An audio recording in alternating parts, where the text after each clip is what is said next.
Masa pandemi COVID-19 menados pikobat utama widang kesihatan ring sejebak jagat rumasuk Indonesia. Pemekas Majang Bali, kasus positif COVID-19 miwah pasien Sane Padam nerus mewawah.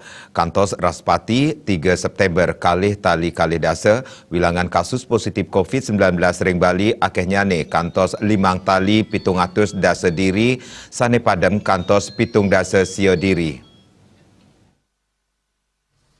Nganutin data Inucap gugus tugas percepatan penanganan COVID-19 Bali ngemedalang peta risiko. 4 kabupaten ring Bali ranjing zona risiko tinggi, Luire, Bangli, Kelungkung, Karangasem, miwah Tabanan.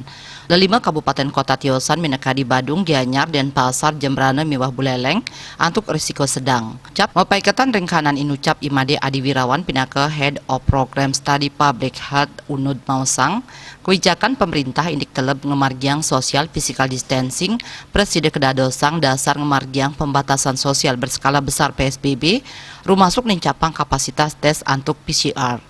Satios penikil genah ngerancing Bali menjalaran udara miwah laut, taler patut kejaga becik tur ketat. Promosi kesehatan patut leuwih katincapang kantos kedesa Weden Banjar pamekas utamanya nih ngemargiang protokol kesehatan, minekadi wajikin tangan, ngawiguna yang masker, taler nyaga jarak. Ngirangin panglalaring fasilitas kesehatan antuk nyantenang kuentenan alat pelindung diri APD standar, majang tenaga kesehatan saking layanan primer kantos rujukan. Yudi Karnaidi, Bali Pos, Nguningayang.